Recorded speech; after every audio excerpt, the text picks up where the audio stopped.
समंदर में बेतहाशा ताकत बढ़ाने में जुट गई भारतीय नौसेना।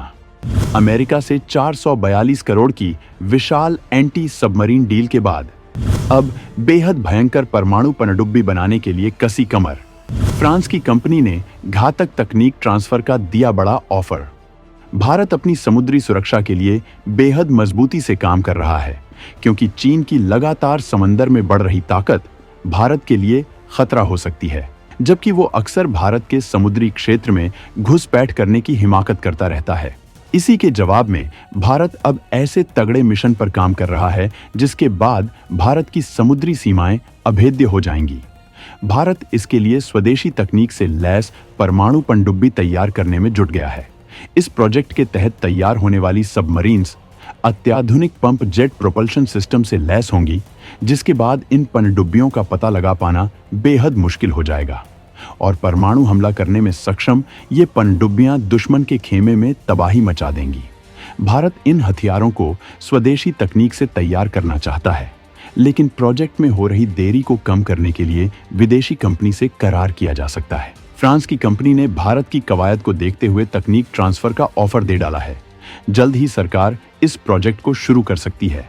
भारत ये फैसला उस वक्त लेने जा रहा है जब अभी रक्षा मंत्री राजनाथ सिंह ने अमेरिका से 442 करोड़ में एंटी सबमरीन हथियार की ताबड़तोड़ डील की है। इससे ये समझा जा सकता है कि सरकार समुद्री सुरक्षा के लिए कितनी संजीदगी से काम कर रही है। तो दोस्तों, भारतीय नौसेना की ताकत में बेतहाशा इजाफा करने वाले इस बवंडर प्रोजेक्ट के बारे में सब कुछ जानने के लिए वीडियो को आखिरी तक देखिए और आगे बढ़ने से पहले भारतीय नौसेना के समर्थन में वीडियो को लाइक जरूर करें। 70 से ज्यादा पनडुब्बियों के साथ चीन समंदर में दिखाता है धमक। 19 चीनी सबमरीन्स परमाणु हमला करने की रखती है ताकत। भारतीय नौसेना को काउंटर न्यूक्लियर पनडुब्बी की सख्त जरूरत। मौजूदा वक्त में समंदर की सुरक्षा बेहद खास हो गई है, क्योंकि समुद्री ताकत किसी भी देश की इकोनॉमी से लेकर सुरक्षा में बड़े पैमाने पर असर डाल रही है। समुद्री ताकत में पनडुब्बियों का बहुत बड़ा रोल है। भारत के सबसे बड़े दुश्मन चीन के पास मौजूदा वक्त में 70 से ज्यादा पनडुब्बियां हैं, जिनमें 7 परमाणु बैलिस्टिक मिसाइल पनडुब्बियां, 12 परमाणु हमलावर पनडुब्बियां और 50 से ज्यादा डीजल हमलावर पनडुब्बियां हैं। समुद्री ताकत के मामले में वो काफी आगे है, जो बार बार भारत की सीमाओं में जबरन घुसने की जरूरत करता है। लेकिन भारत चीन को सबक सिखाने के लिए कमर कस चुका है। जहां वो कई डीजल सबमरीन्स के प्रोजेक्ट में आगे बढ़ रहा है, वहीं वो अत्याधुनिक तकनीक से लैस परमाणु हमला करने में सक्षम इतनी दमदार पनडुब्बियां बनाने में जुटा है कि इनके आने के बाद समंदर में दुश्मन तो क्या परिंदा भी पर नहीं मार पाएगा। भारत की इन तैयार होने वाली नई पनडुब्बियों की खतरनाक तकनीकियों और इन्हें तैयार करने के मेगा प्लान के बारे में हम आपको बताएंगे, लेकिन इससे पहले हम आपको उन तमाम वजहों के बारे बताना चाहेंगे जो नौसेना के लिए इन्हें बेहद जरूरी बना देती हैं। भारत 2021 तक रूसी अकुला क्लास की परमाणु ताकत से चलने वाली पनडुब्बी का इस्तेमाल करता था, लेकिन अब उसकी लीज खत्म हो चुकी है और यूक्रेन जंग की वजह से इसी सीरीज की एक और पनडुब्बी के पट्टे में देरी हो रही है। इस वजह से भारतीय नौसेना के बेड़े में अब कोई SSN पनडुब्बी नहीं है। इसी वजह से नौसेना ने सरकार से 2 परमाणु पनडुब्बियां बनाने की मंजूरी मांगी थी, जिसके लिए कभी भी सरकार अप्रूवल दे सकती है। चीन समंदर में काफी मजबूत है, जबकि भारत की ज्यादातर पनडुब्बियों को 1980 के दशक में खरीदा गया था और अब वो काफी पुरानी हो चुकी हैं और भारत अपग्रेडेशन के लिए अपनी नौसेना में नई पनडुब्बियों को शामिल करना चाहता है। अगर डीजल पनडुब्बियों की बात करें तो डीजल पनडुब्बियों की क्षमता कम होती है और ये काफी कम स्पीड से चलती है, जबकि परमाणु ताकत से चलने वाली पनडुब्बियों की क्षमता और स्पीड बेहद ज्यादा है। डीजल इंजन वाली सबमरीन के जहां कई घंटों या कुछ दिनों तक समंदर में रह सकती हैं, वहीं परमाणु सबमरीन्स महीनों तक पानी में डूबी रह सकती है। यहाँ तक कि एयर इंडिपेंडेंट प्रोपल्शन वाली सबमरीन भी कुछ घंटों या दिनों तक ही पानी में डूबी रह सकती है। वहीं गहरे पानी में जाने के बाद SSN का पता लगाना नामुमकिन हो जाता है, जबकि डीजल पनडुब्बी के मुकाबले इसकी स्पीड इतनी ज्यादा होती है कि ये दूसरी पनडुब्बियों या युद्धपोतों को बहुत पीछे छोड़ देती है। ये हथियार इतना ताकतवर है कि ये एयरक्राफ्ट कैरियर और दुश्मनों की परमाणु मिसाइल दागने वाली सबमरीन का शिकार कर सकती है। सरकार ने समंदर की सुरक्षा के लिए हाल में ही अमेरिका से 442 करोड़ की लागत से चीनी सबमरीन्स के इलाज के लिए ही सोनुबुओनाई एंटी सबमरीन हथियार की डील की है और अब वो नेवी की आक्रामकता को बढ़ाने के लिए परमाणु पनडुब्बी को तैयार करने के मूड में है, जिसका मेगा प्लान तैयार हो चुका है। पंप जेट प्रोपल्शन सिस्टम से लैस होंगी परमाणु पनडुब्बियां। समंदर में बेहद खामोशी से भयानक मिशन को देगी अंजाम। दुश्मन के लिए इन्हें डिटेक्ट करने का नहीं होगा कोई चांस।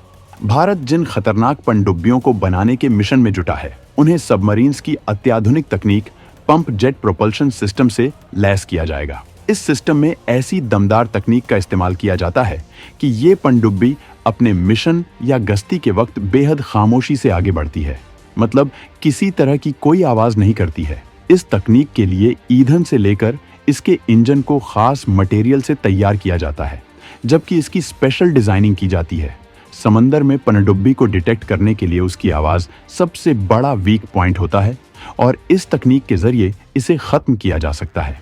इसी वजह से भारत इस बार इस तरह की पनडुब्बियां तैयार कर रहा है। पंप जेट प्रोपल्शन सिस्टम से लैस पनडुब्बियों को दुश्मन के सोनार डिटेक्ट नहीं कर पाते हैं।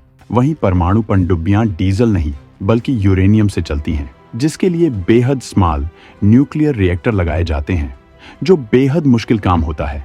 इन पनडुब्बियों में ईंधन के दहन के लिए ऑक्सीजन की जरूरत नहीं होती है, इस वजह से इन्हें लंबे वक्त तक पानी के अंदर रखा जा सकता है, जबकि डीजल पनडुब्बियां ऑक्सीजन के लिए बार बार समंदर की सतह पर आती हैं, जिससे उन्हें तबाह होने का खतरा बना रहता है, क्योंकि ऐसे में दुश्मन के लिए उन्हें टारगेट करना आसान होता है। हालांकि एयर इंडिपेंडेंट प्रोपल्शन सिस्टम से लैस पनडुब्बियां ज्यादा देर तक पानी में रह सकती हैं, लेकिन परमाणु पनडुब्बियों के मुकाबले वो काफी पीछे हैं। भारत इसी वजह से ताकतवर परमाणु हमला करने में सक्षम और परमाणु ऊर्जा से चलने वाली पनडुब्बियां बनाने जा रहा है, जिसके लिए वो स्वदेशी तकनीक पर जोर दे रहा है।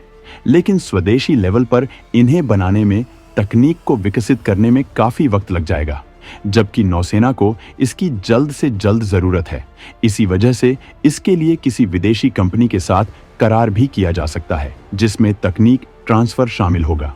फ्रांस ने इसके लिए अपनी बाराकुड़ा क्लास पनडुब्बी का ऑफर दिया है, जो तकनीक ट्रांसफर के लिए भी तैयार है, जिसकी तरह वो भारत में ही इन सबमरीन्स का प्रोडक्शन करेगा और भारत धीरे धीरे इनका स्वदेशीकरण कर लेगा, जबकि भारत इसे 95% खुद तैयार करने के मूड में है।